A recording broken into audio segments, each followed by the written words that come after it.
Welcome to Hella Tight 90s, a place where you can take shelter from 2020. Come on in, friend. The water is stale and cold because it's been there since the 90s, but I mean, you don't have to go in the water, just sit down or something. It's a weird time to be watching teen shows. I don't know why I'm saying it like that. Like, obviously it's weird because I'm not a teenager. Like, why am I watching teen shows?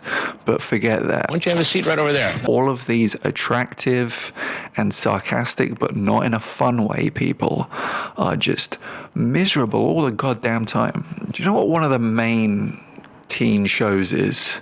It's 13 Reasons Why. And do you know what that show is about?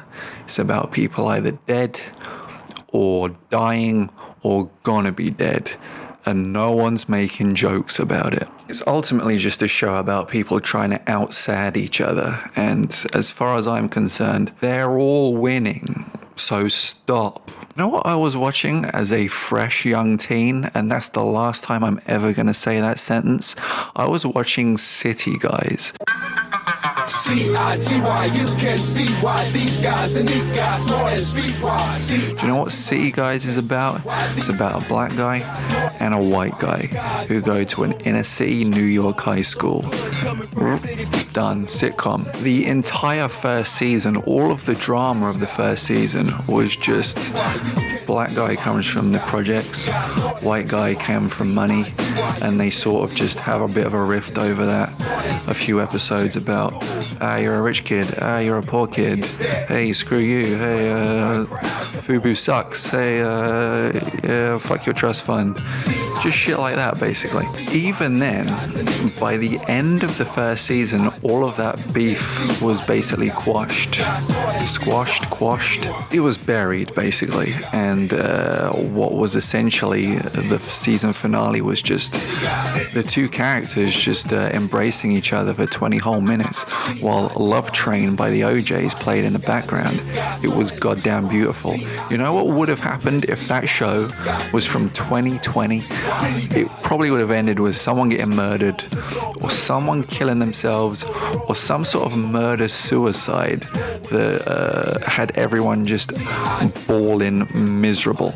Now, here is the gosh darn thing about City Guys, right?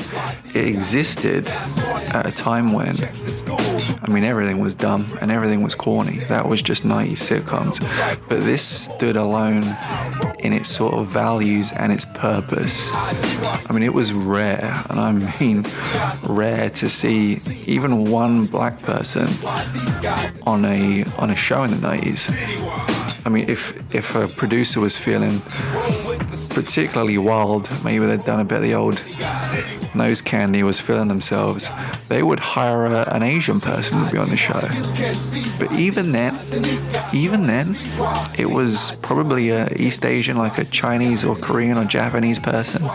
It was never, and I mean rarely ever, a Middle Eastern person. And when it was a Middle Eastern person, let's just say there was a lot of either comedically bad accents or insinuations that these people were just constantly brutalizing goats, or just talking about curry. Now, surprisingly to the contrary, City Guys was genuinely diverse. Like, it had Latino people, it had black people, it had Asian people, and they were all just sort of, I mean, my recall isn't 100%, so don't at me on this, but I'm pretty sure most of them just had character as human beings, not as the ethnicities that they represented. And I think for the most part, the cast was black people. It wasn't all white like most 90s sitcoms were. And beyond that, and I'm not trying to say that City Guys was some sort of Nobel Peace Prize kind of project, but beyond that, the ideas and the manners of thinking that it incorporated into a 90s teen sitcom were pretty forward thinking. I mean, there was one episode, right, called Presumed Innocent, and I had to look that up. I didn't just remember it, I had to look it up.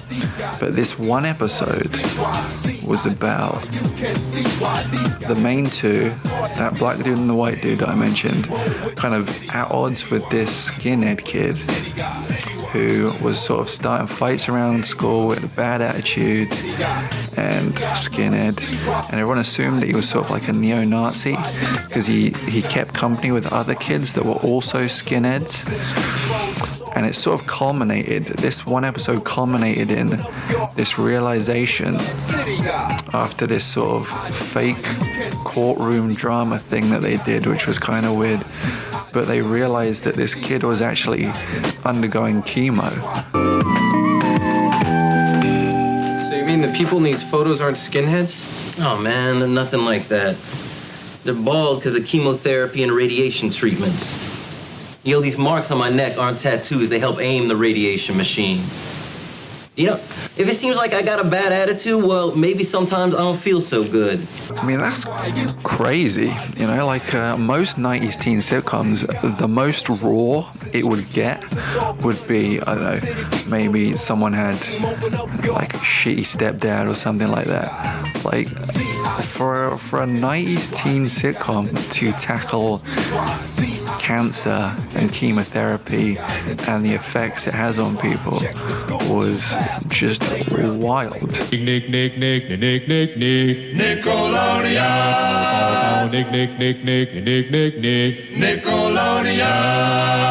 I've intentionally swerved Nickelodeon because between Alex Mack and Clarissa and my boys Keenan and Kel, there is a lot of content there to get through. Plus Nickelodeon just always kind of seemed kind of tweenish to me, you know? Like I guess there is a level of drama, but it's kind of preteen safe drama and not, oh, I don't know, let's say a girl killing herself in a fucking bathtub kind of drama. So yeah, look forward to my Nick Chronicles. Like, share, subscribe, Patreon me your PayPal headshots, and we'll hang 10 on Snap Talk. How do you do, fellow kids?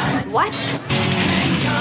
Holy fuck, narrowing this down will be hard work as I've watched entirely too much of this shit. Let's just quick fire around this because we've all got families to get back to, and hopefully they're your own. So a guy called Peter Engel, maybe you've heard of him, doubt it. He had a monopoly on teen sitcoms in the 90s and early 2000s. He made City Guys, which we've talked about. He also made Hang Time, which gave the world Anthony Anderson. Thank you very much, Peter. Malibu CA, USA High, and California Dreams, which has both the best and worst theme song at the same time somehow. Lastly, but definitely not leastly, is Black Sitcoms, which had a huge imprint on my teendom, and early teendom, in fact. Such bangers include Hanging with Mr. Cooper, In the House, Moesha, although I preferred the Parkers, I just thought it was funnier, and the king of all of them, Fresh Prince of Bel-Air. Now this is a story all about how my life got flipped, turned upside down, and I'd like to take a minute, just sit right there. I'll tell you how I became the prince of a town called Bel-Air. Rest in peace, Uncle Phil, for real. You're not the only father I ever knew, but I watched Fresh Prince basically every day of my young life, so he was kind of like a second father to me, I guess. The scene where Uncle Phil consoles Will after his deadbeat dad stands him up and kind of tells him, you know, his worth isn't intrinsically linked to his dad's attention. It still kind of gets me a bit choked up thinking about it now. Like, it's deep, especially when you're a kid. That was very deep. I ain't need him then and I don't need him now. Will. Nah, you know what, Uncle Phil? I'm gonna get through college without him. I'm gonna get a great job without him. I'm gonna marry me a beautiful honey, and I'm having me a whole bunch of kids. I'm gonna be a better father than he ever was. And I sure as hell don't need him for that, because ain't a damn thing he could ever teach me about how to love my kids.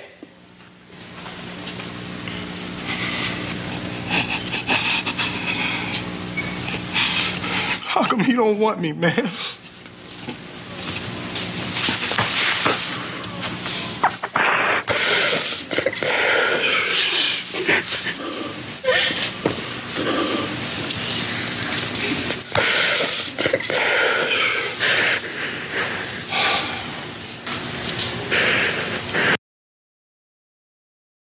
could honestly make a case for Fresh Prince being one of the best shows of all time, but that's content for another video, and goddamn, do you know, I'm gonna milk this thing for all it's worth, baby.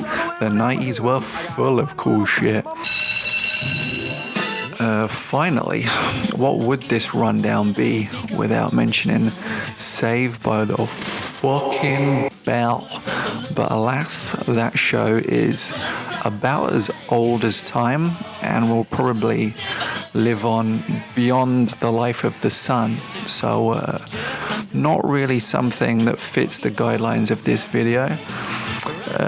Sorry about that screech, you fucking nutcase. Seriously, have you Googled Dustin Diamond in the past 10 years?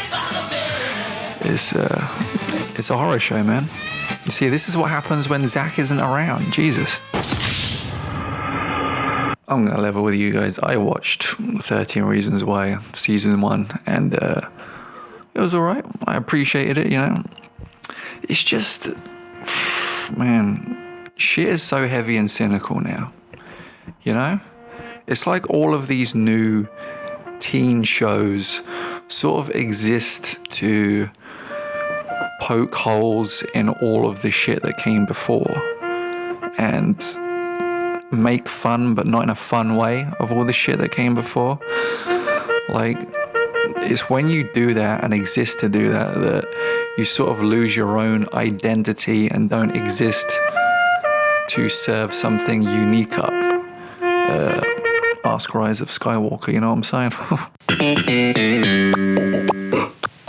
They fly now. Anyway, that concludes my book report. Thank you for listening to Aging Millennial Shouts at Cloud. Really appreciate that. If you think I've left out a pretty crucial 90s sitcom, or you want to tell me I'm full of shit and there's actually quite a lot of modern, heartfelt teen sitcoms, you know, hit that comment section. I know people normally say that, but I actually will read them, so please let me know. And in the meantime, stay breezy, stay easy. 1990, let's get it. That's actually not my sign off. I'm not sure what my sign off is. I'm workshopping it, all right?